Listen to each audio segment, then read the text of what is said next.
columna y baluarte de la verdad, edificando con sana doctrina a la Iglesia de Cristo.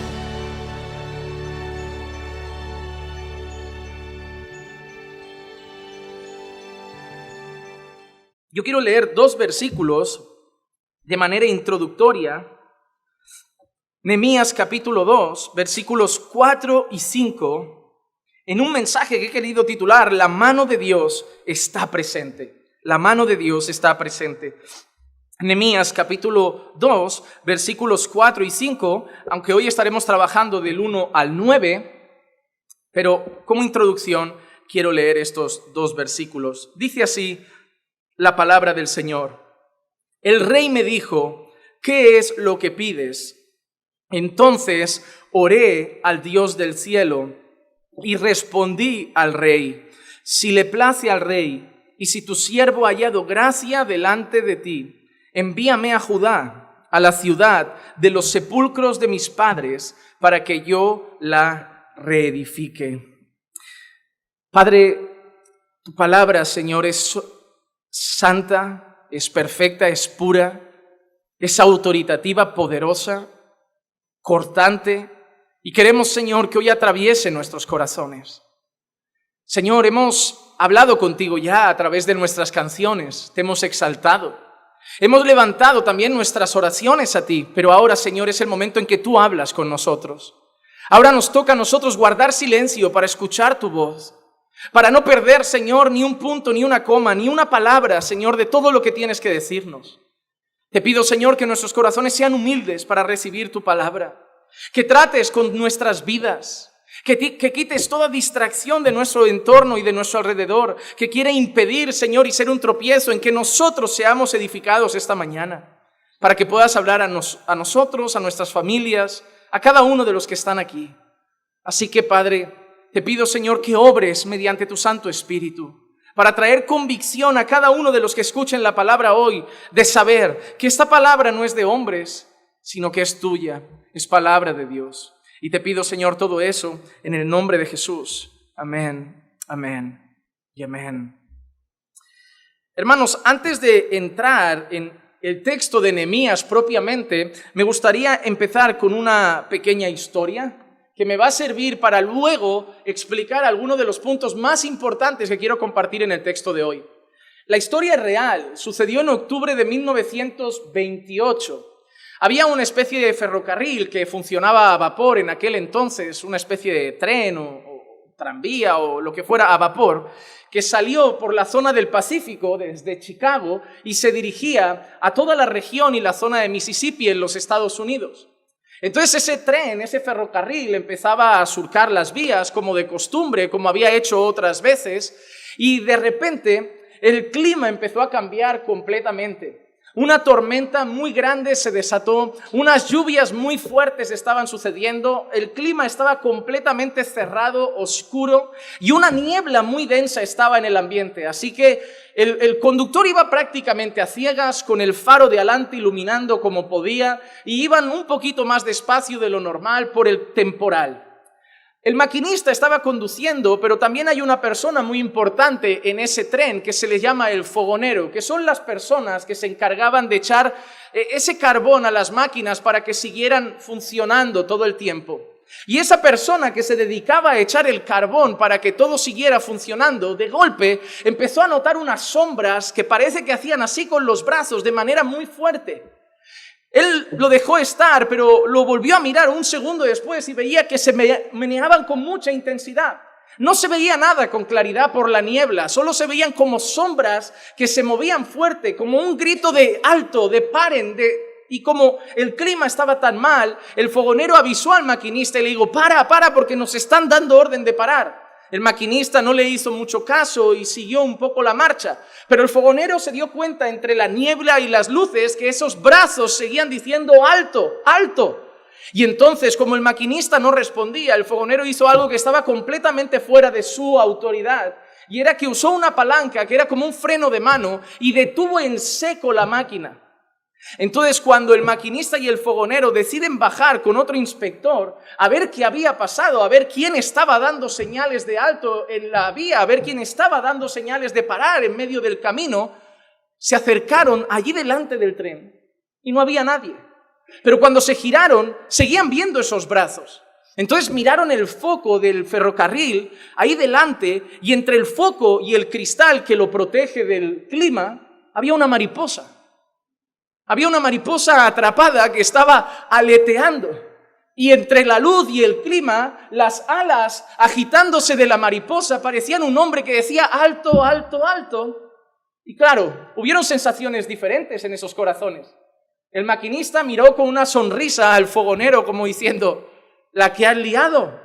Y el fogonero se preocupó, porque lo que había hecho estaba muy fuera de lugar. Podía haber provocado algún golpe en algún pasajero, podía haber provocado algo inadecuado en la máquina. Incluso pensaba que de ahí lo iban a penalizar o hasta podían despedirlo. Pero cuando acabaron toda la inspección, viendo que estaba todo bien y dijeron, bueno, vamos a retomar el camino, de golpe se escuchó un golpe súper fuerte, como si se hubiera derrumbado un edificio entero. Y cuando miraron un poquito más adelante, el puente del río Mississippi que iban a atravesar se había desplomado. Si no hubieran parado, probablemente, fruto del temporal y de las condiciones de ese puente, habrían muerto todos los pasajeros. Entonces, el inspector, que vio todo lo que había pasado, se acercó a la gente y la gente de la estación le preguntaba, ¿pero qué ha pasado? ¿Qué ha sucedido? Y el inspector decía, no os lo vais a creer, pero una mariposa nos ha salvado la vida. Pero luego se lo pensó otra vez y les dijo, ¿sabéis qué? No ha sido una mariposa. Yo creo que un fogonero, sin saberlo, ha escuchado la voz de la providencia de Dios. Esa historia nos enseña que no hay casualidades. Esa historia nos enseña que Dios puede obrar en nuestras vidas de manera que ni siquiera nosotros entendemos ni percibimos. El Señor tenía un propósito en ese día y era salvar la vida de esas personas. Y si quiere, usa una mariposa y un juego de sombras para hacer que se detengan. Pero yo no creo que fuera casualidad que el fogonero viera eso, que decidiera pararlo y que pocos segundos después se desplomara el puente donde habrían muerto todos. Por eso, aquel inspector fue capaz de decirle a la gente que eso era la divina providencia. Dios había obrado. Ellos vieron una mariposa, ellos vieron un fogonero, pero la realidad era la mano de Dios protegiendo a esas personas. Y eso es lo que yo quiero que nosotros podamos entender hoy en el texto que vamos a trabajar. Que no hay casualidades, ni en la historia de Nehemías, ni en la nuestra. Que muchas veces vemos un jefe que nos da un trabajo, vemos un hombre que nos extiende una mano de misericordia, vemos una persona que nos abre la puerta de un apartamento, vemos una persona que nos trae una bolsa de comida. Nosotros vemos gente, cosas, temporal, clima. Pero lo que tenemos que ver detrás de todo es la mano de Dios que siempre está presente. Y eso es lo que vamos a ver hoy en este texto de Nehemías. Vamos a ver la providencia de Dios en la historia de la reconstrucción de los muros y de las puertas que habían sido quemadas desde el principio. Y el primer versículo de nuestro texto de hoy ya nos muestra providencia de Dios. ¿Por qué? Nos muestra un lugar providencial. Nehemías capítulo 2, versículo 1 dice así: aconteció que en el mes de Nisán, en el año 20 del rey Artajerjes, estando ya el vino delante de él, tomé el vino y se lo di al rey. Yo nunca había estado triste en su presencia. Yo nunca había estado triste en su presencia. Hermanos, nosotros, si leemos libros que hay editados sobre el libro de Nehemías, vas a escuchar sobre todo un montón de libros que hablan de liderazgo. Si buscas libros de Nehemías en las librerías, vas a encontrar un montón de gente que hace cursos de liderazgo. El ejemplo del líder en Nehemías. Y realmente hay aplicaciones prácticas de Nehemías como un buen líder que también las veremos. Pero hermanos, cuidado en perder de vista al protagonista de la historia para mirar a Nehemías. ¿Recuerdan cuando nosotros vimos la historia de Jonás y nosotros dijimos que el protagonista no era Jonás, ni la ballena, bueno, el gran pez, ni Nínive? ¿Quién era el protagonista? Es Dios. Y nosotros debemos entender que aunque sí, Nehemías tomará actitudes de un buen líder, Nehemías hará muchas cosas, sobre todo la semana que viene. Ya tengo el sermón preparado, hermanos, ya tengo ganas. Si no tienen prisa, nos podemos quedar y hacemos los dos juntos. Pero aprenderemos muchas cosas prácticas para nuestra vida.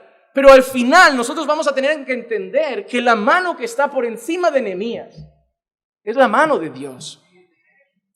Nosotros vemos a Nehemías delante del rey y de ahí va a empezar a surgir un diálogo que nosotros sabemos que va a llevar al permiso del rey a poder ir a reconstruir. Pero si Nehemías está delante del rey, hay que preguntarse quién lo ha puesto ahí.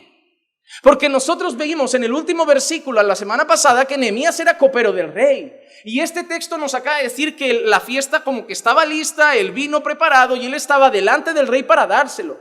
Yo no creo que ningún esclavo de aquella zona tuviera acceso más cercano al rey que el propio Nehemías.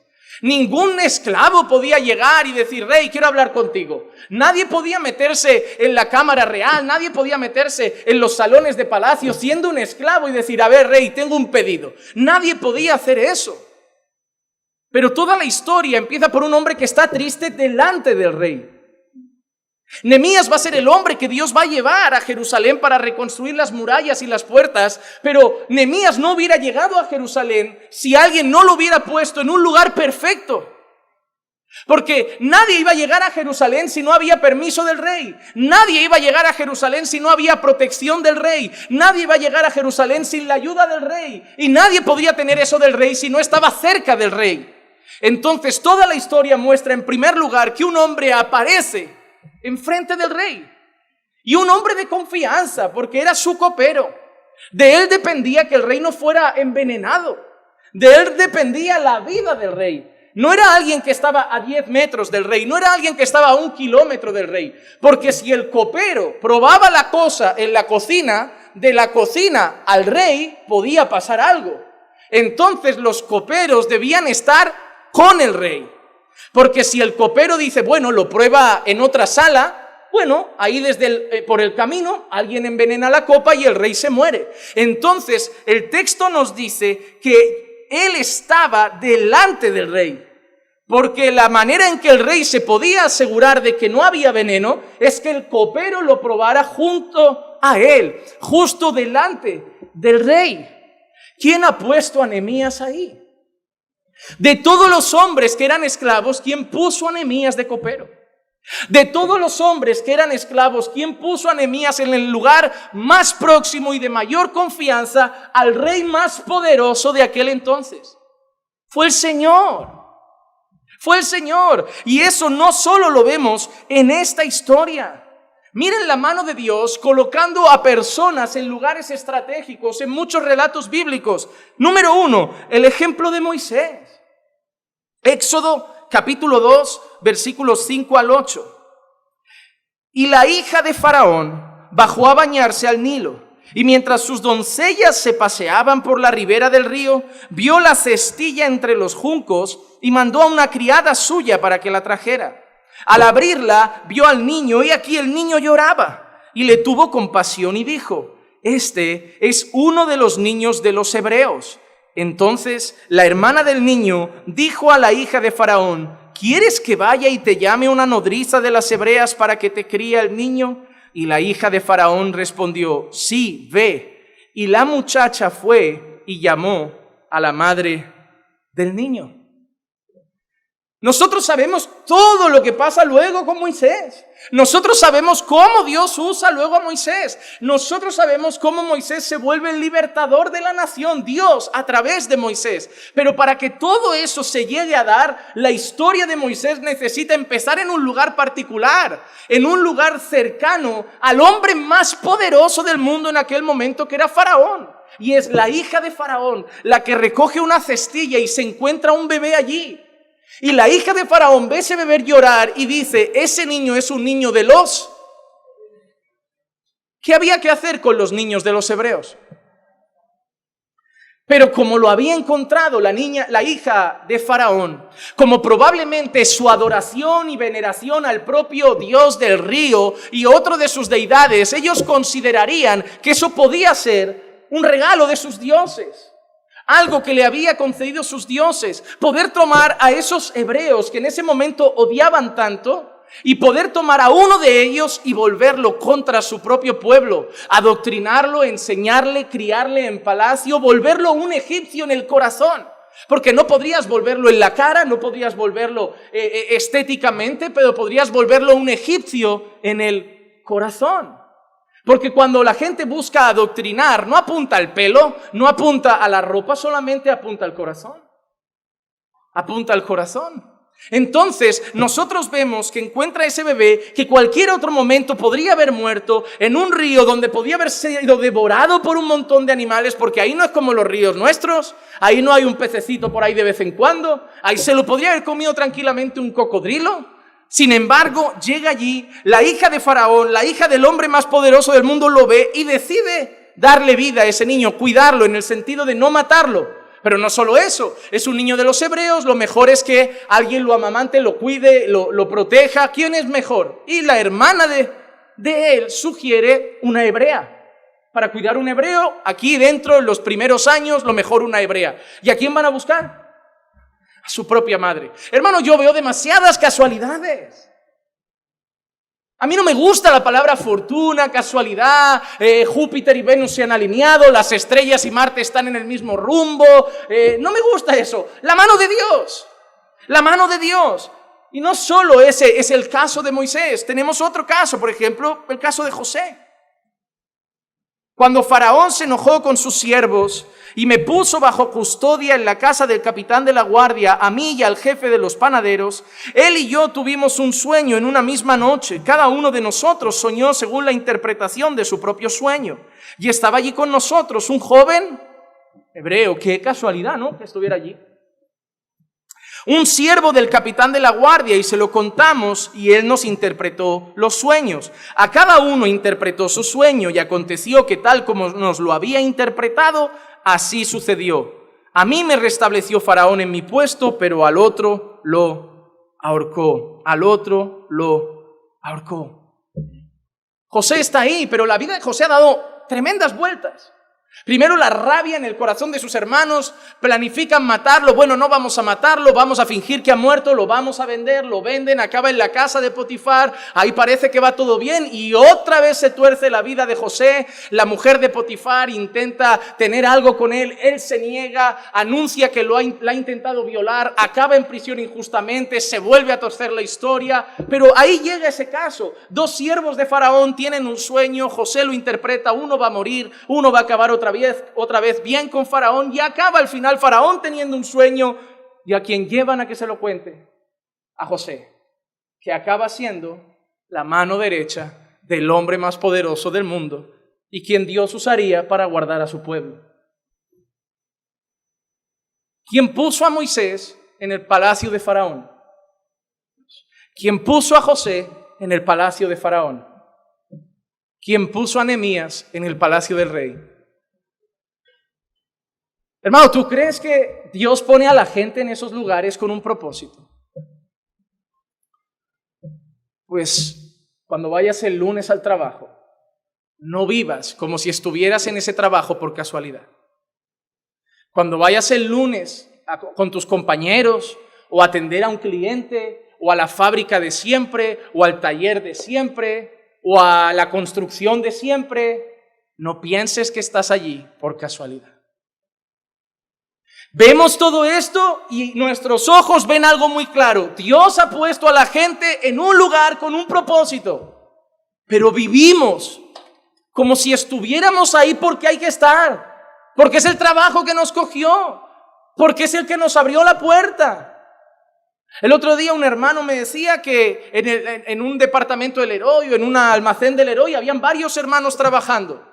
Yo no creo que sea casualidad que un hombre decida incorporar a un grupo de cristianos a un mismo lugar. Yo durante tiempo supe que en la fábrica donde trabajaba Jaime, José Miguel, ese hombre le ha dado oportunidad a más de un hermano de la iglesia a poder ir a trabajar allí. Y si nosotros creemos que simplemente porque Dios nos quiere dar sustento, me parece que estamos muy ciegos.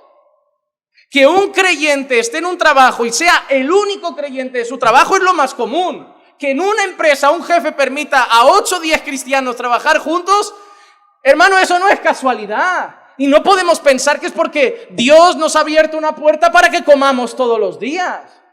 Yo no creo que Nehemías tuviera en su mente, bueno, Dios me ha puesto aquí para comer todos los días, a José lo ha puesto ahí para comer todos los días, a Moisés lo ha puesto ahí para comer todos los días. Había un propósito mayor. Hermanos, somos misioneros, no necesitamos que oren por nosotros y nos manden a la China para decir que somos misioneros. No necesitamos que alguien me diga, pastor, yo quiero ser misionero. Vale, yo también lo soy. ¿Cómo, pastor? Pero si tú estás predicando en tu iglesia, pero cuando voy a la panadería es mi misión, cuando voy al trabajo es la misión, cuando voy a ver a mi familia no creyente es la misión. El corazón de un cristiano debería ser un corazón misionero. La gente quiere irse a África y no ha predicado ni al vecino de encima. La gente quiere, pastor, yo siento un llamado a las naciones y no has predicado ni en tu barrio. ¿Qué sientes tú? Tú tienes ganas de viajar. Tú tienes ganas de viajar y que te paguen el billete. Tú tienes ganas de viajar y que te vayan pagando una mensualidad para ver mundo gratis. Las cosas como son. Porque los misioneros que han cambiado la historia vivieron a veces escasamente, a veces no tenían recursos, oraban para que el Señor mandara si hacía falta un cuervo para comer un mes, porque ellos tenían sus ojos en la misión, no en el sustento. A ver, pastor, yo siento ir a ese país a hacer la obra, ¿cuánto me puede dar la iglesia? Esa es la primera pregunta. ¿Cuánto voy a tener al mes? Porque yo aquí tengo una casa, habrá que pagar la hipoteca, pues no vayas. Porque si realmente te quemara, dirías, ¿sabes qué? Vendemos la casa y con lo que saque nos sustentamos haciendo la misión. Pero no, ¿cómo voy a pagar yo mi sustento? Y luego el mañana. El misionero no piensa así. El misionero piensa en almas y Dios ya proveerá. Y sí, la iglesia puede proveer, pero ¿y si mañana pasa algo? ¿Se acaba la misión cuando se acaba el dinero? No, hermano. El dinero se puede acabar, pero las almas siguen ahí. No debemos amar el sustento de la obra, debemos amar las almas y la obra, y no el sustento. Si mañana la iglesia se vacía por la mitad y dicen, pastor, ya no hay para un salario para el pastor, bueno, estuvimos 7 años trabajando y pastoreando, volveremos a hacerlo. Para lo que me hizo falta, estas manos me han servido. ¿O no dijo eso Pablo? Porque el corazón no estaba en el sustento. Si vino, gloria a Dios, y si se va, gloria a Dios. Pero lo importante es que yo sé para lo que estoy y sé lo que tengo que hacer. Con sustento, sin sustento. Hermano, Dios no te ha puesto donde te ha puesto por casualidad. La providencia de Dios nos coloca donde quiere que estemos. ¿Cuánta gente ha intentado entrar en un país y no ha podido? Tú has estado aquí. ¿Cuánta gente pasa 6 meses y no encuentra trabajo, puertas cerradas, y a ti parece que se te ha abierto todo de par en par? No es porque Dios quiere darte dinero, es que Dios quiere usarte para Él. Hermano, deja de ver cómo usar a Dios para ti y empieza a rendirte para que Dios te use para Él. Porque algunos quieren usar a Dios para estar sanos, para tener sustento, para estar cuidados. Pero hermano, no es cómo podemos usar a Dios, es cómo nos puede usar Dios. Nehemías no estaba ahí por casualidad. No habían sido las estrellas ni la fortuna. Había sido la providencia de Dios que lo puso en el lugar donde debía estar para hacer todo lo que tendría que hacer. Pero nuestro texto además dice que él nunca había estado triste delante del rey. Nunca. No dice que Nehemías nunca había estado triste. No dice nunca había estado triste antes Nehemías. Dice que nunca había estado triste antes delante del rey. Y hermano, nosotros vimos eso la semana pasada. Pero Nehemías tenía un corazón involucrado en esa causa. Así como Nehemías estaba en el lugar que tenía que estar, Dios no usó a cualquier persona. Dios usó a una persona que tenía el corazón que tenía que tener. ¿Sabes qué es lo más duro para cuando uno quiere hacer la misión? Miren, ¿saben por qué el Señor dice rogad para que el Señor envíe obreros a su mies? Pero si mira toda la gente que hay, ¿cómo vamos a orar por obreros? Una cosa es la gente que ha creído y otra cosa son los siervos del Señor. Las iglesias están llenas de salvos, pero no están llenas de siervos. Porque pueden ser todos creyentes los que están aquí, escuchar que están por algún motivo donde están y mañana ir al trabajo y Dios no ha dicho nada hoy. pero hay corazones diferentes. Cuando empezó el ministerio de Pasión por las Almas, uno de los primeros consejos que le di a Diego es: no te enfades cuando la gente te deje solo. Cuando digas, vamos a tal sitio, y fallen, hoy tengo un cumple, hoy tengo una fiesta, hoy no me apetece, hoy me duele la cabeza, y tú estés siempre y la gente sea muy inconstante. Le digo, porque a gente un rato le va a apetecer, es bonito, hay que hacer hoy el mensaje, me tocó, pero la perseverancia en la misión, no todos tienen ese corazón. Por eso hay gente que deja el ministerio, por eso hay gente que sirve un día, luego 2 no, va a evangelizar un día y un mes no. Quieren estar en el grupo de WhatsApp, quieren estar cuando hay comida, quieren estar cuando hay jaleíto, pero cuando hay que pencar, no. Porque creyentes hay muchos, pero siervos hay pocos. Y el corazón que Dios va a usar para la misión tiene características. Hay mucha gente aquí que dice, quiero servir al Señor, pastor, pero no todos tienen el corazón adecuado. No tienen que ser perfectos. Pero cuando alguien va a servir al Señor, el corazón quema, hermano. Es que no puedes evitarlo. Mi mujer está enferma, sí, pero no está inválida. Puede llegar a la cocina, no se va a morir. Cualquier cosa llama. Pero la misión sigue. Eso, no estoy desatendiendo a mi esposa, no estoy dando prioridad a la iglesia, estoy siendo lógico. No estás paralítica, estás mala, te encuentras mal y por prudencia estás en casa. Pero hoy es el día del Señor antes que el día de mi mujer. Y eso no es no amarla. Es que hay tiempo para todo, cariño. En cuanto acabe y diga amén, ni me quedo a charlar. Salgo pitando con el coche y vuelvo aquí a servirte y a cuidarte. Pero toca servir. Y cuando tu esposa tiene el mismo corazón, hasta te anima. Amor, ve que yo oro por ti, ve que yo oro para que Dios te use. Pero hay gente que cualquier cosa, hoy no va bien. Hermano, hay creyentes por todos lados, pero faltan siervos. Por eso el texto no dice, orad para que el Señor mande creyentes a la mies, es mande obreros. No falta mies, no faltan creyentes, faltan obreros. Lo que hay pocos son obreros. Gente que tenga que elegir entre su tiempo libre y servir y sirva, su entretenimiento y servir y sirva, me duele un poco la cabeza, paracetamol y pa'lante, vamos a darle. Es lo que hay, al trabajo no falto. Yo siempre he visto esas imágenes en Facebook, al trabajo llegamos pronto, a la iglesia justos, al trabajo no falto ni estando un poco mal, a la iglesia por cualquier cosa. Y se nota cuál es la prioridad, porque en el fondo pienso, eso me da dinero, la iglesia, ¿qué me aporta? Pues mucho más que el dinero. Porque seguro que cuando te echen del trabajo, vas a ir a la iglesia a pedir que oren para que te vuelvan a dar otro trabajo. Hasta que un día entiendas que el sustento no viene del trabajo, que el sustento viene del Señor. Hermano, confía más en Dios. Confía más en Dios. Dile a tu jefe, a tu trabajo, a tu familia, a tus amigos que Dios es la prioridad. Dilo y demuéstralo. Dilo y demuéstralo. Un hermano que está aquí, y lo voy a decir con todo el cariño del mundo, me dijo el jueves, pastor, domingo no puedo ir. ¿Qué pasó? Domingo tengo que ayudar a mi suegro con una cosa en casa. Y le digo, pues ¿sabes qué vas a hacer? Vas a venir y luego te vas a ir pitando a ayudar a tu suegro. Y está aquí, yo me alegro. Pero lo que le dije es, demuéstrale a tu suegro que es lo primero. Y si hace falta te quedas hasta las 12 ayudando a tu suegro. Pero al Señor no le faltes. Gracias a Dios hay gente todavía pastoreable que acepta los consejos.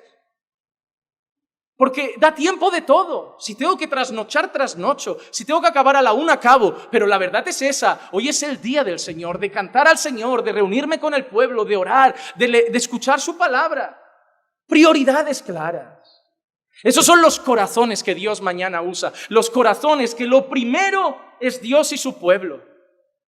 Porque para Nehemías lo primero no era solo Dios, era Dios y su pueblo. Porque él podía decir, bueno, yo tengo mi relación con Dios, pero lo que le dolía a Nehemías era cómo estaba el pueblo.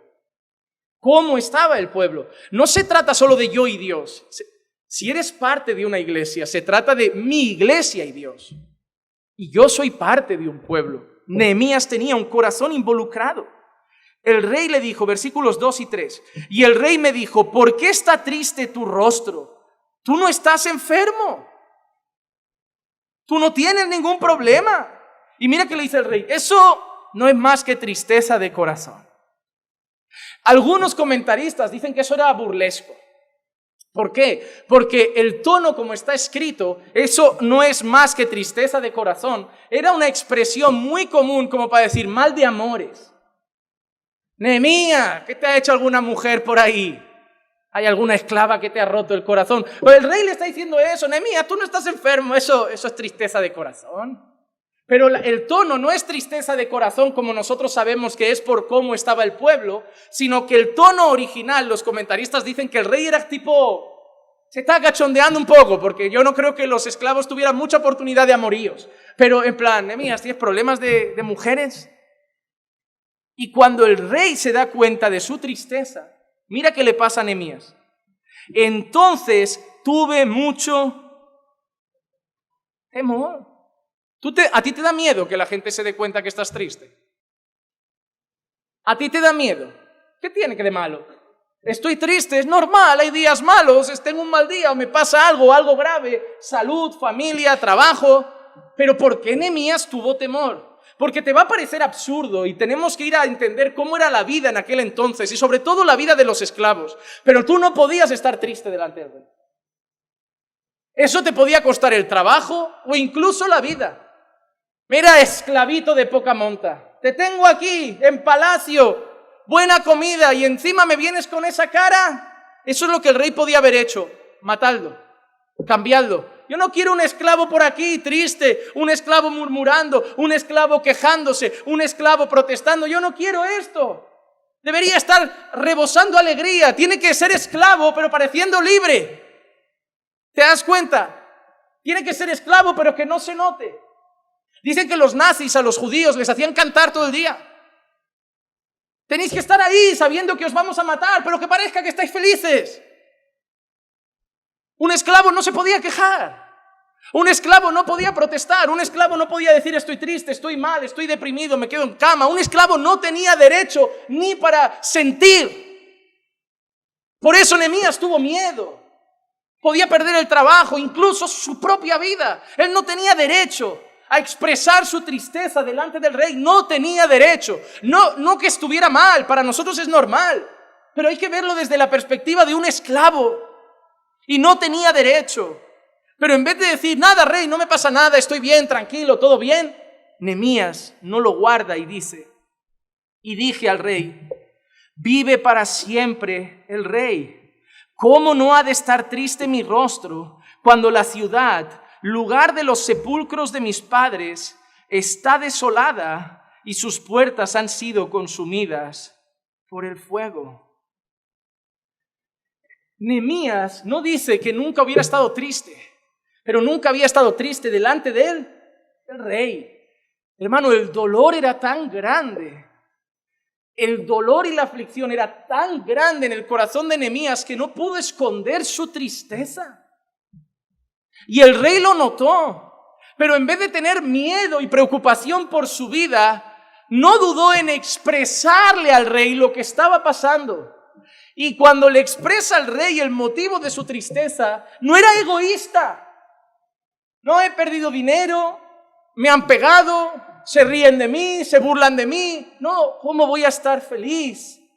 Si la ciudad donde mis padres están sepultados, para ellos Jerusalén era lo más sagrado. ¿Cómo voy a estar feliz si esa ciudad está sin murallas, sin puertas, la gente afligida? ¿Cómo voy a estar feliz si mi pueblo está mal? ¿Cómo voy a estar feliz si mi gente está mal? ¿Cómo voy a estar feliz si mi ciudad está mal? Hermano, un corazón que Dios usa es un corazón que es todo menos egoísta. Hay gente que le dice a Dios como si fuera, cuando tenga tiempo te sirvo, cuando me vaya bien te sirvo, cuando me des buena gente te sirvo. Hermano, el corazón que Dios usa es el corazón que no se pone en primero, ni en segundo, ni en tercero lugar. Es el corazón que pone a Dios primero, su familia después, su iglesia después, los demás después, y Él va al final de la fila.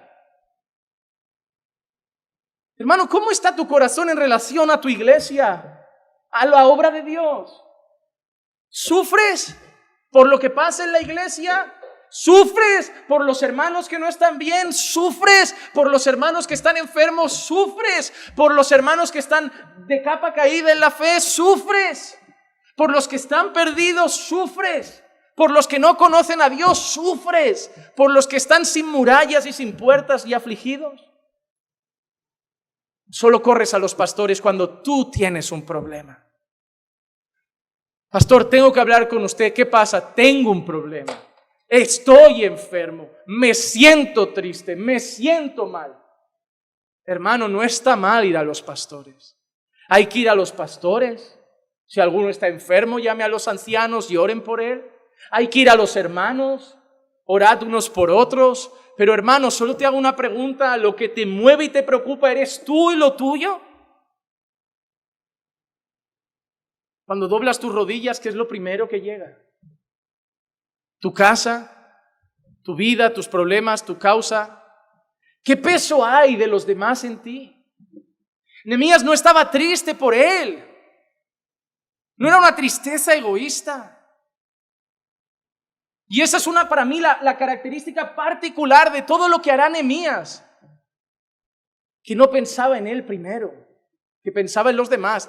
Hermano, Nehemías podía haber simplemente dicho: mira, Dios es soberano, si ha permitido que las murallas caigan y pases por algo, hay que dejar que Dios haga su voluntad. Nehemías podía haberle dado una vuelta hasta contextos bíblicos para quedarse cómodo en palacio. Pero Nehemías no podía. Nehemías no podía. Nehemías percibía que algo no andaba bien, lo sentía y le dolía. Hermano, cuando tú ves tu iglesia, ¿con qué ojos la miras? Algo no anda fino. Hoy veo menos gozo en la alabanza. Y hay días que salimos y comentamos eso. Amor, ¿te has dado cuenta? ¡Wow! La iglesia estaba encendida en la alabanza. Pero hay días que sales: amor, hoy estaba seco.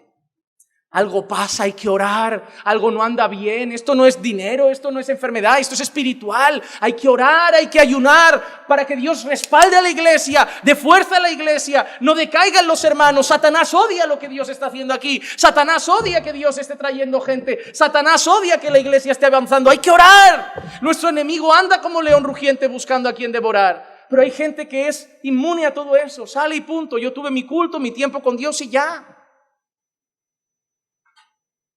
Hermano, el culto no es individual, es colectivo. Tú no has venido hoy a adorar a Dios. Tú has venido a adorarle con tu iglesia. Tú no estás teniendo tu propio culto, estás solo en una sala, estás con tu iglesia. Has venido a orar con tus hermanos, a cantar con tus hermanos, a edificarte con tus hermanos. Y tu cabeza mira qué hermanos faltan y se preocupa. Y saldrás y antes de comer vas a decir: no me puedo olvidar, que luego lo dejo para mañana y me olvido. Hermano, no te vi, todo bien, ¿qué pasó? Eso es un corazón involucrado, como el de Nehemías. Hermano, esos son los corazones que Dios usa. Mira, por ejemplo, el corazón de Pablo mismo. Romanos capítulo 9, versículo 3 dice: porque desearía yo mismo ¿ser qué? Anatema, separado de Cristo por amor a mis hermanos, mis parientes según la carne. Pablo veía a los judíos perdidos, rechazando a Jesús. ¿Y sabes lo que Pablo dijo? Preferiría irme al infierno si ellos se salvan.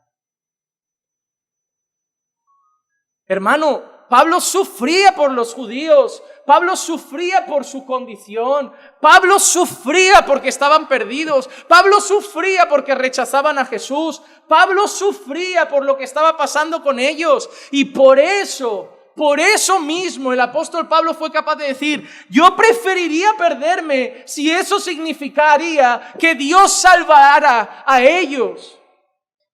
¿Tú sufres tanto por alguien? ¿Sufres tanto por alguien? Pablo fue de prisión en prisión, de cadenas en cadenas, naufragio, latigazos, rechazos, insultos, surcó los mares de ciudad en ciudad. ¿Sabes por qué? Porque amaba las almas perdidas.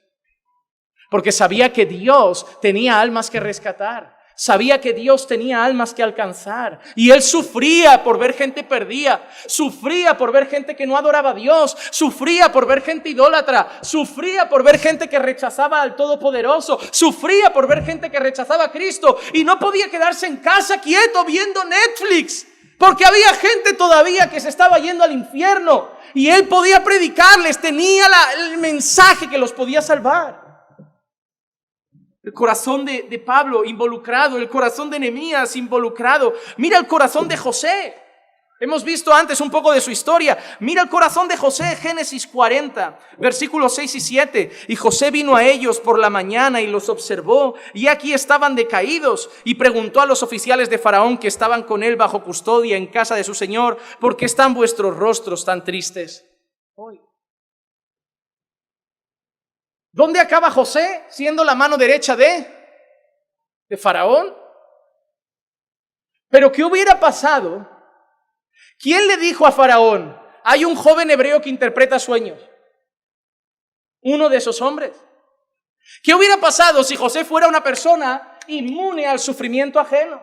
Que le da igual la cara que traen, que le da igual si están tristes, él ya tiene bastante con sus problemas. Él no hubiera hablado con ellos. Ellos no le hubieran contado lo que pasa, él no hubiera interactuado y no hubiera acabado allí a lo mejor. Pero el corazón que Dios puso al lado de Faraón es un corazón preocupado. Un corazón que vio gente triste y podía haber dicho: oye, aquí en prisión está todo el mundo triste. Aquí todo el mundo tiene sus problemas. Yo estoy aquí injustamente. Yo no he hecho nada malo. Ellos se lo habrán buscado. Pero se acerca y les pregunta: ¿por qué están vuestros rostros tan tristes hoy? Eso es que José había visto más veces el rostro de esos hombres. Él había notado que había algo diferente en su rostro. ¿Te has dado cuenta que hay hermanos que ni se dan cuenta cuando estás mal, pero está ese hermano que te mira y dice: hoy no anda fin? Y se acerca y te pregunta: hermano, ¿estás bien? Sí, estoy bien. ¿No estás bien, hermano? Sí, estoy bien. ¿No estás bien, hermano? ¿Y tú cómo lo sabes? Porque conozco tu rostro. Y hoy no está el rostro de siempre. Pero a todos nos gusta ser al que le pregunta. A todos nos gusta ser, porque somos todos los que reclamamos. En esa iglesia te puedes estar muriendo y la gente ni se da cuenta. A todos nos gusta ser al que llaman. A todos nos gusta ser al que: uy, he estado malo y me han llamado las hermanas y los hermanos y la iglesia. ¿Y tú has llamado a quién? Porque estaba malo, pero ¿has preguntado si alguien más está mal? Si eso lo ha pillado a alguien más. ¿Te has preocupado de la condición de otros? Hermanos, somos tremendamente egoístas.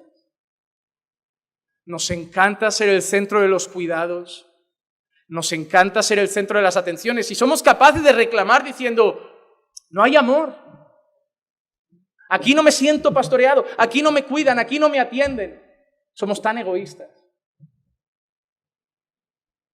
Una vez, cuando yo era miembro de la primera iglesia donde conocí al Señor, yo le dije al pastor: pastor, creo que hay unas hermanas por ahí que están mal y nadie las está atendiendo. La respuesta de mi pastor me encantaban. ¿Quién lo ha visto, Juan Manuel? Digo: yo. ¿A quién se lo ha mostrado el Señor? Bueno, pastor, pero no estoy yo solo en la iglesia. Pero tú no te tienes que preocupar si la iglesia lo ve. José no estaba diciendo en la cárcel: ¿nadie más se da cuenta que estos dos están tristes? Nehemías no estaba diciendo en la sala: ¿nadie más está triste por lo de Jerusalén? Él lo notó, él lo hizo. Mi pastor era peor que yo. Porque mi pastor le decía: pastor, en la iglesia falta oración, ora tú. Pastor, en la iglesia ya no hay casi oración, pues dobla tus rodillas, toma la llave. Pastor, en la iglesia está sucia, frega tú. Pastor, las sillas están mal, límpialas. Era mejor ni ir. Porque están los típicos que solo ven lo que falta en las iglesias, pero siguen sentados, es flipante. Te lo dicen desde su silla. Pastor, yo creo que en la iglesia falta algo. Pastor, habría que llamar a la hermana que no viene. ¿La ha llamado? No, pero para que lo sepa. Llámala tú. Porque a veces nosotros somos más sensibles a algunas cosas, otros miran para otro lado. Tú has visto a esa hermana mirando para allá y otro hermano que ha mirado para allá ha visto a otro hermano. Porque no hay uno solo mal, no hay uno solo triste. ¿Tú crees que en todos los que somos aquí hoy solo hay uno triste? Solo hay uno que está enfermo, solo hay uno que está mal. No, tú vas a ver a ese, yo voy a ver a ese y entre todos nos cuidamos todos. Lo peor es que uno se pone malo y quieren que los 300 lo cuiden a él. Quiero 300 WhatsApp por mi cumpleaños. No va así la cosa. Hermano, te voy a dar un consejo para que seas feliz en cualquier iglesia donde estés. No vayas para que te atiendan, ve para atender. No vayas para que te sirvan, ve para servir. No vayas para que te visiten, ve para visitar. No vayas para que te llamen, ve para llamar. Y cuando vayas con ese propósito, solo para dar, porque es más bienaventurado dar que recibir, si no te dan, no pasa nada, no fui para buscarlo. Y si te lo dan, gloria a Dios, eso que me llevo. No hay decepción donde no hay expectativas. Pero la gente llega a las iglesias con una expectativa como si ya estuviera en el paraíso, en el cielo, y las expectativas se van ahí. Pero cuando llegas a la iglesia, oye, ¿qué es la iglesia? Pecadores redimidos por el Señor, pero que siguen siendo pecadores, que están siendo santificados. Pecadores, no esperen mucho de ello. Ahí ya no hay decepciones. Claro que hay fallos, claro que hay cosas que no te esperas. Pero cuando ves, bueno, son hermanos, están siendo santificados, cada uno va a su ritmo, hemos venido aquí a servir, no a que nos mimen. Hermano, si empezáramos a darnos más de lo que pedimos, encontraríamos el gozo que Dios pone en aquellos que sirven. ¿Te has dado cuenta que los que andan amargados y frustrados son los que demandan, pero los que se entregan al Señor siempre están gozosos? Porque son felices dándose. El amargado siempre es el que espera de los demás. Es como en el matrimonio. Si tú vives solo esperando que te hagan feliz, te vas a amargar día sí, día también. Pero si tú vives para hacer feliz a los de tu casa, claro que te vas a llevar el gozo de que muchas veces te van a dar también a ti recompensa, te van a dar también cariño, te van a dar afecto, pero el día que no te lo den, no pasa nada. Yo vengo aquí a hacer feliz a la gente, a servir a la gente, a amar a la gente, a cuidar a la gente. Esto no es una competición, no es como cuando a veces la gente te dice en el mundo, en las parejas siempre hay uno que ama más. ¿Y quién mide eso? ¿Quién está midiendo eso? ¿Qué tenemos? ¿Una tabla en la cocina? Cada mañana nos levantamos, Clicia, hoy punto para mí. Este día yo gané. Yo este día amé más. Y a final del mes lo evaluamos. Yo este mes he amado más, ¿eh? Nadie mide eso. Tú vives para darte. El esposo vive para dar su vida por su esposa. Los padres viven para dar su vida por sus hijos. Los pastores viven para dar su vida por las ovejas. Y Cristo vino para dar su vida por su pueblo. Pero el mundo le ha dado la vuelta a la historia y tú te has casado para que den la vida por ti. Tú has tenido hijos para que te llenen el vacío que tienes en el corazoncito. Tú vas a un trabajo para que te hagan crecer y prosperar. Y tú vas a la iglesia a buscar tu bendición. ¿O no es la frase que dicen todos en algunas iglesias? ¿Quién vino hoy a buscar su bendición? Nadie dice quién vino a ser de bendición. Levántate cada mañana y pregunta, Señor, yo ya soy bendecido, pero yo quiero saber cómo hoy puedo ser un instrumento de bendición para otros. Pues ya tengo a Jesús, ¿qué más quiero? Tengo un techo, arroz en la mesa, una ropa y salvación. Así que, Señor, todo lo que venga es un extra. Pero yo quiero saber una cosa, Señor, hay gente que no tiene lo que yo tengo. ¿Cómo puedo ser un instrumento de bendición para otros? Yo me pregunto eso cada día. Señor, cada mañana le digo, Señor, alguien vas a poner en mi camino. Una llamada, una persona, un mendigo, un hermano, pero yo quiero hoy ser de bendición para alguien. Es el propósito mío de cada día. Para mi esposa o para mi iglesia o para mis padres, pero que alguien necesite algo y aparecer y decir, aquí está un siervo del Señor. Y yo aprendí de mi Señor que él donde veía a alguien tenía compasión. Oremos para que el Señor nos haga corazones involucrados con los demás. Siéntete hoy bendecido de una vez por todas y empieza a preguntarte ¿cómo puedes bendecir a otros? Porque hay gente que sigue yendo a la iglesia a buscar más bendiciones, más bendiciones. Por eso los cultos tienen que ser siempre de multiplicando pan, multiplicando pan. No, ya te han dado el pan de vida, hermano. Ya te han dado el pan de vida. Y si ese no te ha llenado, es que no lo has comido. Si ese agua no te ha saciado, es que no la has bebido. Porque cuando la tomes lo vas a notar. El corazón de Nehemías era un corazón involucrado. El corazón de José era un corazón involucrado. Pero tristemente, nuestros corazones se ponen tristes también, pero se parecen más al del joven rico que se encontró con Jesús. En Mateo 19, 21 y 22 dice, Jesús le dijo, si quieres ser perfecto, ve y vende lo que posees y da a los pobres, y tendrás tesoro en el cielo, y ven y sígueme. Pero al oír el joven estas palabras, se fue triste, porque era dueño de muchos bienes. Que no seamos como el joven rico, que solo se pone triste cuando tocan lo nuestro. Que seamos más como Nehemías, como José, que nos pongamos tristes como Pablo cuando vemos la necesidad de los demás. Porque, hermano, te repito lo mismo que te he dicho hace unos segundos, tú ya eres bendecido. Tú ya eres bendecido. Tu mujer está enferma, pero está viva. Te pagan poco en el trabajo, pero tienes empleo. Te levantas temprano. Hay gente que no tiene que levantarse temprano, pero tiene hambre. Tu hijo es rebelde, pero todavía hay esperanza de que se enderece. Al menos lo tienes vivo, no te lo han matado. Tu marido es medio bruto, pero al menos tu familia sigue entera. Todavía no se ha roto, todavía Dios puede restaurar.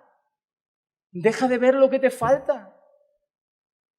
Empieza a dar gracias por lo que ya tienes. Y sobre todo, preocuparte por los que no lo tienen. Porque hay madres que no tienen a su hijo. Hay padres, hay hijos que no tienen a sus padres. Hay gente que se queja de que tiene gripe, pero hay gente que no tiene piernas. Hay gente que se queja de que oye poco, hay gente que no ve nada. Siempre tenemos que pensar en el sufrimiento ajeno. Hermano, una de las oraciones que te recomiendo hacer, yo hago eso en mi vida, porque todos estamos movidos a que eso nos pase. Una de mis oraciones mañaneras es, Señor, quita mis ojos de mí. Se lo pido cada día. Porque lo primero que miro en el espejo cuando me voy a cepillar los dientes por la mañana es yo. Lo primero que voy a cuidar al despertarme es a mí mismo, mi carita, mis dientes, qué bien me veo, cómo estoy, mira qué ojeras. Yo, ¿te has dado cuenta? Primero al espejo, para verme a mí. Por eso yo voy al espejo, porque obviamente no quiero venir con mal aliento ni de cualquier manera, pero lo primero que le digo, Señor, hoy es tu día, no es mi día. Hoy es el día de estar con tu pueblo, no yo solo. Aparta mis ojos de mí y ponlo más en los demás. Nehemías estuvo tan dispuesto que fue capaz de arriesgar su trabajo. Decirle al rey que estaba triste podría suponer perder el trabajo, incluso la propia vida. Y vimos un caso la semana pasada de una mujer que estuvo dispuesta también a perder su vida por amor y arriesgarse por otros. El caso de Esther, recuerdan, Esther 4:16. Ve, reúne a todos los judíos que se encuentran en Susa y ayunad por mí. No comáis ni bebáis por 3 días, ni de noche ni de día. También yo y mis doncellas ayunaremos y así iré al rey, lo cual no es conforme a la ley. Y si perezco, eso es exactamente lo que Nehemías dijo por dentro. Estar triste me puede costar el trabajo, me puede costar la vida, pero ¿sabes qué? Yo le voy a decir al rey lo que pasa y si perezco, perezco. Hermano, que estemos dispuestos a arriesgar todo lo que tenemos por el bien de Dios y de los demás. Porque a veces cuando decides involucrarte por los demás y por la causa de Cristo, puedes perder cosas, trabajos, amistades, familia, pero vale la pena por Dios. Vale la pena por Dios. Porque te digo una cosa, Nehemías estuvo dispuesto a perder las cosas y a sufrir. Esther estuvo dispuesta a perder las cosas y a sufrir. Pero nuestro mayor ejemplo no es Nehemías. Nuestro mayor ejemplo no es Esther. Nuestro mayor ejemplo es Cristo. Y no es que solo se arriesgara, es que vino para sufrir. Y en Marcos 8:31 leemos: y comenzó a enseñarles que el Hijo del Hombre debía padecer muchas cosas y ser rechazado por los ancianos, los principales sacerdotes y los escribas, y ser muerto, y después de 3 días resucitar. Oh, hermano, Jesús es nuestro ejemplo. Si Él estuvo dispuesto a sufrir y a morir, nosotros tenemos que estar dispuestos a hacerlo ahora por Él y su causa. Si nos cuesta a veces ir a la iglesia, orar, leer la Biblia, ¿cómo vamos a morir por Él? Tenemos que estar dispuestos a más por Jesús. Y solo estarás dispuesto a darle más a Jesús cuando realmente seas consciente de todo lo que Jesús dio por ti. Por eso debes predicarte el Evangelio cada día. Él no vino a vivir una vida fácil, Él vino a sufrir y morir por nuestros pecados, hermano. Nosotros debemos darlo todo por Él ahora. Entonces Nehemías se acerca al rey, le plantea su situación y en vez de castigarlo el rey le hace una pregunta. Hermano, todo eso es la providencia de Dios, como las alas de la mariposa. El rey podía haberlo matado, el rey podía haberlo castigado, el rey podía haberlo despedido, pero el rey le hace una pregunta. El rey me dijo, versículos 4 y 5, ¿qué es lo que pides? Entonces oré al Dios del cielo y respondí al rey: si le place al rey y si tu siervo ha hallado gracia delante de ti, envíame a Judá, a la ciudad de los sepulcros de mis padres, para que yo la reedifique,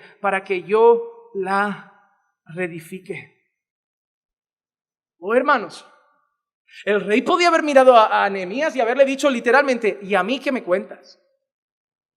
El rey podía haber mirado a Nehemías y decirle: ¿y qué es? Ese no es mi problema. El rey podía haber mirado a Nehemías y decir: eso de los hebreos, eso se lo habrán buscado, que yo tengo parte con eso. Pero el rey le pregunta a Nehemías: ¿qué puedo hacer? ¿Qué te pasa? ¿Qué necesitas? ¿Qué quieres de mí? Hermano, te digo una cosa: Dios no es solo Dios de su pueblo. Dios es Dios del mundo entero. Y Dios puede tocar el corazón de los más paganos y moverlos para donde Él quiere. ¿Tú crees que la inclinación de un rey pagano como Artajerjes sería ayudar a un hebreo? ¿Tú crees que la inclinación de un rey pagano sería bendecir y ayudar a un judío? ¿Y por qué le nace eso a Artajerjes? Porque Artajerjes era diferente, era muy majo. No porque Artajerjes quería a los judíos. No. Entonces, porque serían colegas íntimos. No, era rey. Ayudar a Nehemías podía suponer que la gente empezara a hablar del rey y decir: este rey está flojo, este rey ayuda a judíos, este rey... Pero algo llevó a Artajerjes a decir: ¿qué puedo hacer por ti? ¿Qué necesitas? ¿En qué te puedo ayudar? ¿Y qué fue eso? ¿Quién puso la mariposa en el foco? ¿Quién puso a Nehemías de copero? ¿Y quién movió el corazón de un pagano a ayudar a un judío? ¿Quién movió el corazón de tu jefe a permitirte cambiar el horario para venir a los cultos? Mi jefe es majísimo. Fue Dios majísimo. Tenemos un jefe, pastor. Si hay que ir al culto nos deja, si hay un campamento nos deja, si sale esto nos deja. No, tenemos un Dios. No un jefe. Sí, nuestro jefe de jefes. Porque hay otros jefes que dicen: ¿y a mí qué me importa tu iglesia? Si quieres te busco otro que no sea cristiano y me sale más a cuenta. Jefe, es que el viernes hay bautismos y yo quiero llegar y me gustaría salir 1 hora antes. Hay un montón de jefes que dicen: ¿qué problema? ¿Se bautiza tu madre o cómo va eso? No, pero ya hay otro jefe que te dice: mira, vamos a hacer una cosa. Hoy la hora de la comida la trabajas y sales un rato antes. Vale, jefe. ¿Quién ha movido ese corazón? La majeza y simpatía de ese hombre. La mano de Dios. Por el amor del Señor, dejad de ver a Dios solo cuando se cura un cáncer y empezar a ver a Dios incluso cuando letea una mariposa. Porque la gente está buscando a Dios en que se ponga el sol negro, la luna verde, se abra el cielo. Y Dios, si estás atento, está en cada detalle de la vida. Su providencia está en todo. Está en todo. ¿Cuántas veces no he dado un volantazo que yo digo, ¿cómo el coche no me ha dado volteretas? Y he esquivado cosas que digo yo no soy una persona de buenos reflejos y hábil. La mano de Dios. Hermano, cuando miro atrás y veo cómo he llegado aquí, las veces que me podría haber enganchado mucho más en las drogas, las veces que podía acabar mucho peor de las borracheras, yo no tenía juicio de decir, si bebes no conduzcas.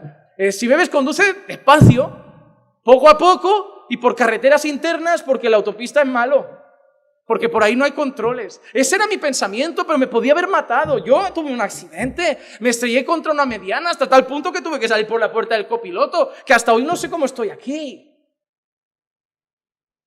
Pero Dios no está solo en esos accidentes. No está solo en eso. Está en cosas muy pequeñas. Está en ese momento que te está dando un bajón en el ministerio, que te estás hundiendo, que no encuentras amor por ningún lado y dices tú, me pongo triste, me pongo triste, me pongo triste, y abres tu correo electrónico y te escribe un señor de Guatemala y te dice, pastor, quiero decirle que a través de sus vídeos mi familia ha sido restaurada. Y tú, ¿casualidad? Ese correo, ese día, en ese momento, con esas palabras. Dios está en todas esas cosas. Yo no le digo, sí, gracias hermano por las palabras de aliento, pero mi corazón dice, Señor, gracias por tu abrazo. Lo necesitaba tu abrazo hoy. El problema, hermanos, es que la gente quiere ver a Dios en gente temblando, en gente rodando, en gente gritando, en cosas, nos encanta la palabra sobrenatural. Lo buscamos en eso. Y por eso lo buscamos solo en cultos especiales, en vez de buscarlo cada día.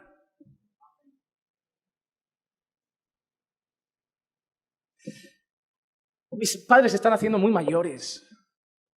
Pronto no estarán. Cada día es un regalo de Dios. Voy a su casa y a veces, ya por no molestar, a veces pues vas a pinchar una olivita de español, primero vermú, luego comida, ya sabéis cómo funcionamos. Pues una olivita, lo que sea, y de golpe tu madre, que no es creyente, dice, ¿pero no vamos a bendecir la mesa? Y tú, esto no es de ellos. Esto no es normal. Es la mano del Señor. O un día estás predicando, como pasó la otra vez, que pobrecitos llegaron muy tarde porque vieron el horario antiguo, la última vez que vinieron teníamos otro horario, y aparecen y yo digo, es la mano del Señor. Yo no busco grandes cosas, porque cuando buscas a Dios solo en cosas grandes te lo pierdes en las pequeñas. Yo quiero que todo lo que veas sepa Dios, Dios, Dios, Dios, Dios, Dios, Dios. Y lo veo. Lo veo hasta cuando me subo en una báscula y 400 gramos menos. Y yo, ¡woohoo! Porque yo no soy constante, yo no persevero en las dietas. Yo le decía a un hermano, hoy ha sido buenísimo, me he levantado a 6:30, me he pegado 1 hora de paseo antes de venir al culto tempranito porque estoy animado y yo pienso, eso es Dios.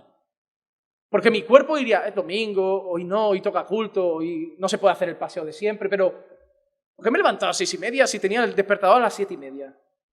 ¿Y por qué mi cuerpo me ha dicho, vamos a darnos un paseíto? 1 hora. Es Dios. Porque yo le he dicho, ayúdame. Yo no tengo fuerzas, yo lo desisto, yo lo dejo. En mi matrimonio, cuando un día lo hago bien, cuando no la lío un día como marido, yo doy gracias a Dios por la noche y digo, Señor, gracias porque has frenado mis labios, has frenado mi carácter, porque yo soy un bicho, pero tú me estás haciendo mejor, me estás haciendo más como Jesús y en esas cosas yo te veo. Yo no necesito que mi casa esté vestida de oro para decir, soy bendecido. Un día en paz en casa, donde Dios frena mi corazón, mi temperamento, mis labios y me hace ser un buen marido ese día, es Dios, yo no soy. Y me da ánimo porque digo, Señor, mañana podíamos hacer lo mismo. No me dejes ser yo mismo. Dios está en esas cosas. Y Dios está en la pregunta del rey.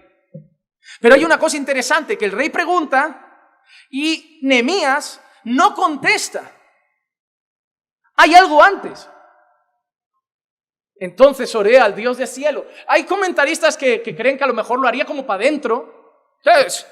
Porque entonces oré al Dios del cielo y respondí. ¿Cómo fue esto? Nehemías, ¿qué puedo hacer por ti? Entonces oré al Dios del cielo y respondí. ¿Qué es? Algunos dicen, bueno, pero puede ser que Nehemías haya ido a la cocina, por el camino haya orado un poco y haya vuelto. Otras personas creen que simplemente es en plan, Señor, ayúdame. Por dentro, Señor, dame gracia. Un segundo, porque orar no significa una hora, o 3/4 o media. Orar puede ser simplemente decir, Señor, dame gracia. Dame gracia, Señor. Voy a responder, dame gracia. Señor, toca su corazón. Puede ser esa simple frase. Pero eso me enseña algo. La primera cosa es que yo soy una persona impulsiva, ¿tú no? Hay gente impulsiva. Y si el rey me hubiera preguntado a mí, Juan Manuel, ¿qué quieres? Ya, cómprame un templo. Lo primero. Tú a veces seguro que también eres así. El otro día vi unos hermanos que le dije, hermano, voy a México, tal. Y un hermano le dijo al otro, vamos para México. Y el hermano le dijo, eso es una locura. Y el hermano le contestó, hagamos una locura. Parecía una película. Entonces, digo, ¿cómo se nota que algunos tienen dinero? ¿Sabes? Porque hacer esa locura no pueden todos. Pero digo, no están pensando, o sea, están... Pero muchas veces somos así. Amor, mira qué coche, qué ganga. Eso no pasa 2 veces en la vida, cómpralo. Pero si el nuestro va. El nuestro va. El nuestro funciona, le quedan como 5 años al cochecito. Ya, pero está de oferta. Ahí lo compras, empiezas a pagarlo a plazos, se estropea en la caldera. Y el dinero lo dimos todo para la entrada del coche. La primera cosa que me enseña esto es que no debemos ser impulsivos. Aunque realmente Nehemías anhelara ayuda, Nehemías sabe que cualquier cosa debe pasar por un filtro. La dirección de Dios. Hermano, no seas apresurado. Busca siempre la dirección de Dios, hasta para las cosas más sencillas, porque nuestras emociones nos pueden llevar a ser impulsivos y nos pueden llevar a tomar decisiones que no están sujetas a la voluntad de Dios. Gente que tiene un problema en el trabajo, da un portazo, pues lo dejo. A mí no me hace falta, Dios proveerá. Y hay gente que cree que mañana llega un trabajo. Y de golpe, pastor, ¿sabe de algún trabajo? Digo, hermano, ¿por qué te fuiste? Pastor, es que me hablaban feo, me hablaban... Digo, hermano, pero traía comida a casa. Tu orgullo te ha podido. A Jesús le hicieron cosas peores. Y no pegó un portazo en la tierra y dijo, me vuelvo al cielo. No hizo eso. Si no te pueden pisar en el trabajo, ¿cómo vas a sufrir por Cristo? Si tocan tu orgullito y ya lo dejo, no, písame. Da igual. Dios usa esto para dar de comer a mi familia. No se trata de que sea feliz aquí, se trata del sustento y si estoy pasando por esto, por algo será. Que Dios lo use para hacerme más paciente, que Dios lo use para amar a mis enemigos. A lo mejor si respondo de otra manera, el jefe dice, ¿qué pasa con esta gente? Yo esperaba un portazo, pero me está pagando el mar con bien y me abre una puerta para predicar. Hermano, todas nuestras decisiones deben ser consultadas con Dios. Me han tratado mal en el trabajo, ora, Señor, a lo mejor no me quieres aquí y es la manera que me quieres echar. O a lo mejor quieres que trates con mi corazón y tengo que aguantar y agachar la cabeza. Ora. Tu corazón es terrible, hermano. Primera de Crónicas, capítulo 14, versículo 14, dice, David volvió a consultar a Dios y le dijo, no subas contra ellos, dales un rodeo por detrás y sal a ellos frente a las balsameras. David consultaba al rey, al Señor, para la batalla, para ver qué había que hacer. Proverbios 3, 5 y 6, confía en el Señor con todo tu corazón y no te apoyes en tu propio entendimiento, reconócele en todos tus caminos y Él enderezará tus... Hermano, no te apoyes en tu propio... Hermano, déjame darte una noticia. No somos muy listos. No vemos más allá de esto. Es la verdad. No, pero pastor, yo tengo un máster. No ves más allá de aquí. Con un máster. Pero no ves más allá de aquí. Tú no sabes ni lo que pasa mañana. Y Dios sabe lo que pasa en la eternidad. Creo que sabe más que nosotros. Tú ves la reacción de una persona, pero Dios ve el por qué. Ah, ese hermano no me miró. Bueno, pero igual se le ha muerto la madre y no nos lo cuenta. Igual ha tenido un mal día en el matrimonio y no nos lo cuenta porque la gente no tiene que ir publicando un cartel, vengo amargado de casa, no tiene que venir así.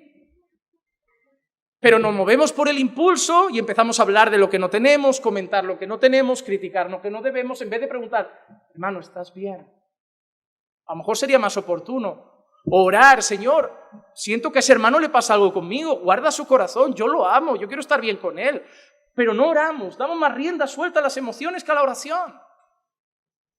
El Salmo 143, el verso 8, por la mañana hazme oír tu misericordia porque en ti confío, enséñame el camino por el que debo andar. Confía en Dios, no en ti. Mira el salmista, enséñame el camino que debo andar, guía mis pasos. Hermano, buscas la dirección de Dios. No solo para ver si te tienes que cambiar de país, para todo. Pastor, estoy pensando en comprar una casa. Ora. Pero es que fulano se la ha comprado. Fulano tiene una cosa Dios para él, otra cosa para ti. No hay nada peor que ver a dos comprando casas, ahora todos queremos casa, dos comprando coche, ahora todos queremos, como si Dios tuviera lo mismo para todos. Ora. Ya, pero yo la quiero. Ya, y Dios no dice que no te la vaya a dar, pero a lo mejor no es este año. A lo mejor la compras este año donde no tenías que comprarla y el año que viene aparecía en la puertecita de la iglesia. Hermano, ora. Pero es una ganga. El diablo también tiene gangas. Que a veces creemos que porque es algo que cuadra perfecto, esto es de Dios. Pero a veces el diablo sabe lo que queremos, porque sabe y nos ve y sabe lo que nos gusta. Yo sé que si le pongo la zanahoria, el borrico va detrás. Pastor, es que esa zanahoria, digo, ora. Porque no todas las zanahorias vienen de Dios. No todos los trabajos vienen de Dios. No todas las ofertas vienen de Dios. No toda la gente que llega a nuestra vida viene de Dios. Por eso hay que orar para todo. Señor, muéstrame. Señor, guíame. Pero pastor, llevo una semana orando, un mes. Llevo un mes, un año. Mejor dar un paso un año más tarde y seguro que darlo hoy y con miedos. Pero los impulsos te pueden llevar a tropiezos. Por eso, como Nehemías, debemos buscar dirección. Y él le dijo eso al rey, y el rey hace otra pregunta. Versículos 6 al 8. Íbamos a orar, hermano, pero hoy acabamos 10 minutos tarde. Yo sabía que esto iba a pasar. Yo sabía que esto iba a pasar y les pido perdón desde ya. Pero se están edificando. Eso es lo que importa. Por 10 minutos es domingo. Entonces el rey me dijo, estando la reina sentada junto a él, ¿cuánto durará tu viaje y cuándo volverás? Y le agradó al rey enviarme. Y yo le di un plazo fijo. Y dije al rey, si le agrada al rey, que se me den cartas para los gobernadores de las provincias más allá del río, para que me dejen pasar hasta que llegue a Judá, y una carta para Asaf, guarda del bosque del rey, a fin de que me dé madera para hacer las vigas de las puertas de la fortaleza que está junto al templo, para la muralla de la ciudad y para la casa a la cual iré. Para la casa a la cual iré. Hermanos, el rey tiene una cosa clara. Nehemías, yo te digo algo, Yo no te estoy diciendo, eres libre. Dame un día. Quiero saber cuándo vuelves. O sea, yo quiero a mi copero. No estoy dando una carta de libertad a mi esclavo. Te estoy mostrando gracia. Te estoy dando favor. Pero yo quiero saber días. Y Nehemías dice que le dio un plazo fijo. Y no solo eso, que también Nehemías tela, se pone a pedir. Pues dame unas cartitas para pasar por ahí, otras cartas para la madera. Pero mira qué interesante. ¿La madera para qué? Dice, para las vigas de la fortaleza del templo, para la muralla de la ciudad, incluso para la casa donde iré, que también estará en ruinas y habrá que reconstruirla ese tiempo. Nehemías me enseña dos cosas. La primera es que no se hace nada sin orar. Y la segunda es que no se hace nada sin planificar. Nehemías no dice, rey, déjame ir. ¿Y cuántos días, Nehemías? Ya se verá, rey, ya se verá. Uno sabe cuándo empieza, pero no cuándo acaba. Esto es como las obras de reforma. Hermano, ¿cuánto dura la reforma? Entre 1 mes y 8. Más o menos. Y tú dices, pero ¿cómo? Uno sabe que 1 mes seguro. Ya lo que uno puede picar y encontrar petróleo. Ojalá Dios te oiga. O Dios te oiga. Yo siempre cuando hicieron la reforma en casa yo decía, podría pasar eso. Dios hace milagros. ¿Sabes? Picar el suelo y de golpe salir agua negra. Pero no de alcantarilla, agua de petróleo, ¿sabes? Es decir, si pasara eso. No pasó, hermano, no pasó. Dios sabe que hubiera sido igual peligroso, pero lo importante es que Nehemías le da un plazo fijo. Le dice, mira, voy a tardar tantos días y voy a necesitar estas cartas para que me cuides por el camino, porque si voy por ahí me pueden asaltar, me pueden atracar, pero si voy con una carta del rey nadie toca a un emisario del rey. Era el rey más poderoso del momento y nadie va a tocar a alguien que lleva permiso real. Oye, rey, pero ya que te pones, hay un señor por ahí que me puede dar hasta madera. Si tú quieres que vuelva pronto, dame también los recursos. Y yo vengo y tengo madera, tengo permiso, tengo todo, yo construyo, acabo y vuelvo a casa.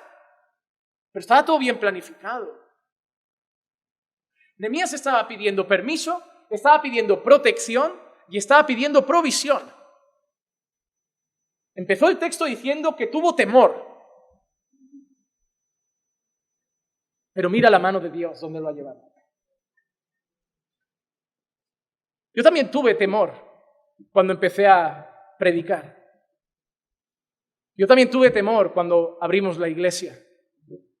Y ahora le estamos pidiendo un templo más grande. Hasta ahí te lleva la mano de Dios. En todo ha estado Él. Empezamos con temor porque vamos con nuestra debilidad y limitaciones. Pero se le fue el temor a Nehemías. Claramente se le había ido el temor. Porque había visto una cosa. Nehemías le dijo al rey, si hallo gracia delante de tus ojos. Pero Nehemías sabía que si hallaba gracia delante del rey, es porque había hallado gracia delante de Dios. Y cuando uno sabe que ha hallado el favor de Dios, uno ya no tiene miedo. Pastor, pero ¿y si vamos a un templo y luego la iglesia se divide y vamos pocos? Pues haremos más eco cuando cantemos. Y si a mí la gente que desde que digo lo del templo me viene con easy, digo, mira, el único easy que me suena es de los árabes y me da mucho miedo. A mí no me vengas con ISIS. Si no es de Dios, no lo va a dar. Y si lo da y se parte por la mitad, dará lo necesario para seguir sustentándolo. Y si luego trae el doble y hará lo que quiera. Pero miedo no tengo. Miedo tuve la primera reunión de Caminando por Fe con 3, 4 personas en esa sala. ¿Tú sabes lo que es predicar para 4 personas? Uno dice, pastor, ¿no te da miedo ir a México y predicar para mucha gente? Le digo, a mí me da miedo predicar en una iglesia de 10. Porque cuando hay 1000, cuando hay 800, no sabes ni quién te está mirando. Pero cuando hay 4, son 4 caras que no te quitan la atención. Y si 2 se despistan, se nota mucho. Hermano, yo no sé, pero a mí me da más presión predicar en pequeños grupos que en grandes grupos. Porque aquí pienso que hay mucha gente, yo ya doy por hecho que la mitad andarán distraídos, pero otra mitad quieren entender. Pero en un grupo de 4, si la mitad se distrae, lo noto demasiado. Y si se me distraen 2, se me duerme uno, digo, tengo uno de 4. Es un cara a cara. Eso es durísimo. Estar dando tu sermón preparado 2 semanas para uno. Pero a veces el Señor te lleva. Yo he predicado en iglesias de 4, de 10, de 12, de 300, de 500. Pero hermano, hay una cosa interesante. Ya no tengo miedo. Al principio sí, porque me veía muy pequeño y sigo siendo pequeño. Pero algo que he visto es que he encontrado el favor de Dios en el ministerio. Y ahora yo voy pidiendo a la gente. Hermano, poca broma. Yo he pedido a un señor de Hospitalet si le sobra una nave. Por pedir que no quede. Este hombre pidió madera, yo pedí un local. Ese local es suyo, no lo está usando, me lo da. Me dijo que no, pero ¿y si dice que sí? ¿Y si dice sí, sabes? Y voy a pedir más. Y en un par de semanas me voy al ayuntamiento hospital y digo, ¿no tendréis por ahí un abandonado que para que os lo ocupen? Nosotros lo arreglamos. ¿Y si llega? Yo no veo el y si no, yo veo el y si sí. Es que Dios ya ha hecho muchas cosas, ¿por qué no puedo hacer otras? Dios está con nosotros. Y estaba con Nehemías. Pero algo que he aprendido es que tener fe no significa no planificar. Por eso hemos hecho un proyecto, por eso hemos hecho cosas. Mira Proverbios 6, del 6 al 8. Ve, mira la hormiga perezosa, observa sus caminos y sé sabio, la cual sin tener jefe, ni oficial, ni señor, prepara en el verano su alimento y recoge en la cosecha su sustento. Era organizada, ¿verdad? Planificaba. Pensaba en los días malos y trabajaba antes. Hermano, hay gente que cree que tener fe significa cerrar los ojos, ir para adelante y Dios... Hay gente que cree que conducir con fe es conducir con los ojos cerrados. Como si tuviera un Tesla. Yo no me fío ni de los Tesla. O sea, y te digo la verdad, a mí la gente, tú, esos coches que se conducen solos, digo, yo no puedo tener eso. Yo no puedo tener esos coches. No puedo. Conducir con fe yo es saber que Dios me va a guardar mientras conduzco hasta el final, no ir con los ojos cerrados. Llevar la obra hacia adelante con fe no es, vamos, ¿pero qué vamos a hacer, pastor? No sé, Dios dirá. No, yo cada año tengo unos objetivos. Planifico las cosas, hago proyectos, trazo un camino. Ir con fe no es dejar la razón a un lado. Mira la mujer virtuosa de Proverbios 31. Evalúa un campo y Esa mujer es una mujer de fe, pero no compra directamente con fe. Primero, ¿qué ha hecho? Lo ha evaluado. Y luego, ¿qué ha conseguido? Con sus ganancias planta una viña. Seguramente cuando recibe las ganancias dice gloria al Señor, pero ella había hecho una evaluación antes. O Proverbios 31, 21. No tiene temor de la nieve por los de su casa, porque tiene fe. Sí, tiene fe. Dice, pero todos los de su casa llevan ropa escarlata. No tiene miedo porque ella ha preparado la ropa para el invierno. Tiene fe, pero hace su parte. Hay gente que le pregunta, hermano, ¿dónde vais a vivir dentro de unos años? No sé, pastor. ¿Qué vais a hacer con vuestro matrimonio? No sé, pastor. ¿Qué esperáis? No sé, pastor. ¿Dónde vas a congregar dentro de 5 años? No sé, pastor. Hermano, la gente no planifica. Y por eso ves vidas completamente desordenadas. Y ves hermanos que dicen, ¿cómo puede ser que ese hermano ya tenga su casa, ya ha conseguido una hipoteca, tiene su casa, tiene su cochecito? Porque tienen objetivos. ¿Queremos una casa o no, cariño? Sí. ¿Por dónde? Por ahí. ¿Vale tanto? ¿Necesitamos tanto? Pues tenemos que dejar esto, ahorrar tanto al mes y en 2 años, 3 lo tenemos. ¿Listo? Fe es creer que en el camino Dios te sostiene. Si Él tiene otra cosa, Dios te lo cambia, pero tienes un orden. Vas en una dirección. Pero hay gente que no planifica. Y hay gente que se va dando golpes en la vida porque tiene mucha fe, pero es desordenada. Tiene mucha fe, pero no tiene plan. No tiene orden, no tiene estructura para sus caminos. Hasta Jesús, a sus posibles seguidores, les dijo en Lucas 14, 28, porque ¿quién de vosotros, deseando edificar una torre, no se sienta primero y calcula el costo para ver si tiene lo suficiente para terminarla? Jesús a sus posibles discípulos le dijo, antes de venir conmigo, calculad. Ya, pero tenemos fe. Bueno, pero calculad. Tenéis fe, pero muchos estáis emocionados. Cuando venga la prueba me vais a dejar. Haced cálculos. A veces no tendremos dónde dormir. A veces no tendremos qué comer. A veces nos cerrarán las puertas de las casas. A veces nos echarán de las ciudades. ¿Habéis calculado eso? Uy, yo prefiero no. Vale, está bien. Pero si entras habiendo calculado todo. Hay gente que va a seguir a Cristo y ni siquiera calcula lo que le puede costar. Y no es dinero, es tu vida. Hermano, hasta Dios en la creación tuvo orden. El Señor de la fe, el dueño de la fe, hizo las cosas con orden.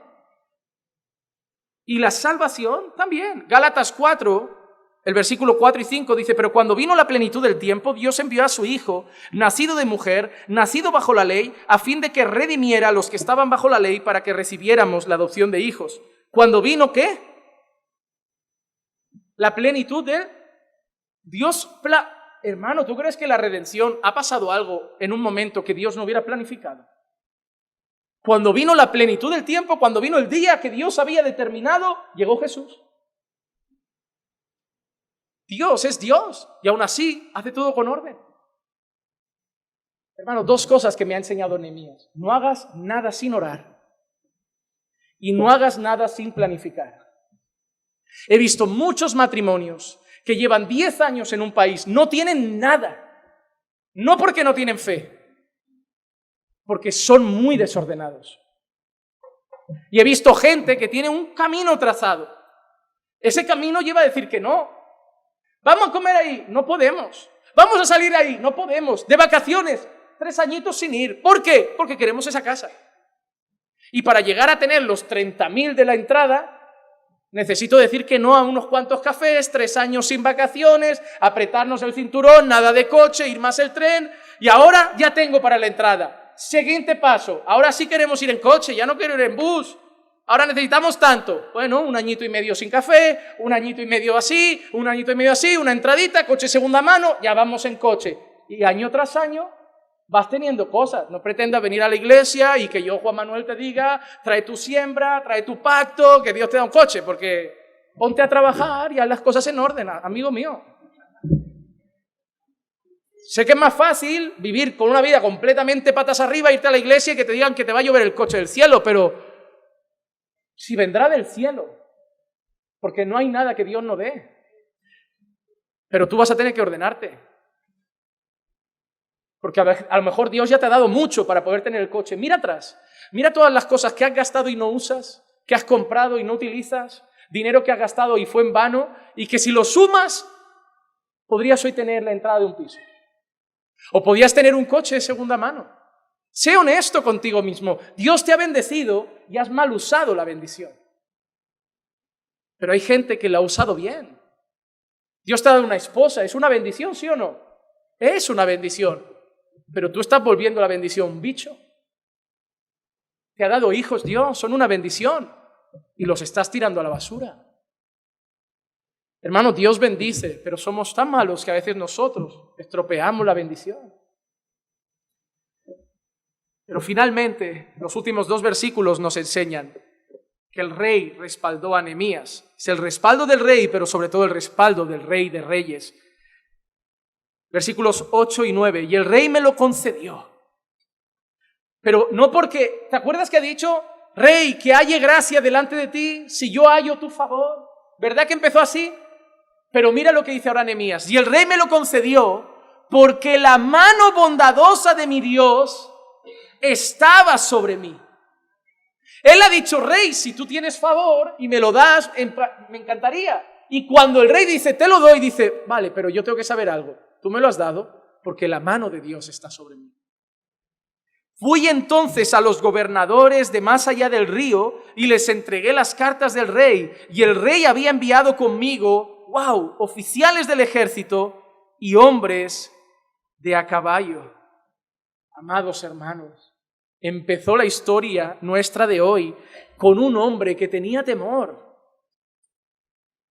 y acabó con un hombre protegido por los soldados del rey. No hay casualidad en esta historia. Nehemías estaba donde estaba porque la mano de Dios lo puso ahí. El rey preguntó a Nehemías si no lo mató porque la mano de Dios tocó el corazón del rey. El rey accedió a todos los pedidos y protección porque Nehemías no pidió soldados, pidió cartas, pidió madera y el rey le dio los mejores soldados. Él pidió permiso, cartas, provisión y el rey le dio protección porque la mano del Todopoderoso estaba con Nehemías. La mano de Dios estaba con esos pasajeros del ferrocarril. La mano de Dios estaba con Moisés. La mano de Dios estaba con Esther. La mano de Dios estaba con José. La mano de Dios estaba con Nehemías. Caminando por fe, la mano de Dios está con nosotros. Y nosotros somos sus hijos, los del Rey de Reyes. Pero ¿sabes por qué también estamos aquí hoy? Porque hemos hallado gracia a los ojos del Rey. Pero no solo para que Dios nos dé casa, no solo para que Dios nos dé trabajo, no solo para que Dios nos dé salud. Nunca olvides que la mayor gracia que has encontrado ante el Rey es la gracia de la salvación que te ha dado en Cristo Jesús. Tú le puedes pedir salud, trabajo, una casa, pero Él te ha dado una gracia mayor. Él te ha salvado en Cristo Jesús. Y no hay mayor gracia que esa. Hermano, recuerda que eres bendecido. Hermano, recuerda mañana en tu trabajo que estás ahí con un propósito. Hermano, no tomes ninguna decisión sin orar. Hermano, no vivas con fe pero sin planificar. Y hermano, sobre todo, no te mires solo a ti. Mira más a los demás. Porque en todo un día te darás cuenta que hasta aquí te ayudó el Señor. Porque la mano de Dios ha estado con nosotros. Vamos a orar. Señor, te damos gracias por tu palabra de hoy. Gracias por recordarnos cuán bueno eres, cuán grande eres, cuán maravilloso has sido con nosotros. Amado Dios, sigue mostrando tu gracia para con tu pueblo. Pero Señor, que también muevas nuestros corazones a dar de esa gracia para otros. Porque sabemos que es más bienaventurado dar que recibir, Señor. Y de lo que hemos recibido de gracia, ayúdanos a dar de gracia. Por eso, Padre, te pido que sigas abriendo nuestros ojos a ti, que te podamos ver en todas las cosas, que podamos ver tu mano y tu providencia en todo, absolutamente todo. Y que la palabra de hoy, Señor, traiga convencimiento a los corazones. Tú sabes la necesidad de cada uno de los que estaban aquí hoy. Y yo creo, Señor, que tu palabra nunca vuelve vacía, que siempre cumple el propósito por el cual ha sido enviada. Y por eso te pido, cumple el propósito hoy en la vida de todos los que están aquí. Y sigue edificándonos con esta preciosa serie. La semana que viene, Señor, viene más y mejor. Viene más palabra, vienen más consejos. Sigue tratando con nosotros y nuestras familias a través de esta serie de Nehemías. Y sigue hablando con tu iglesia todos los días. Te lo pido en el nombre de Jesús. Amén, amén y amén. Estamos bendecidos.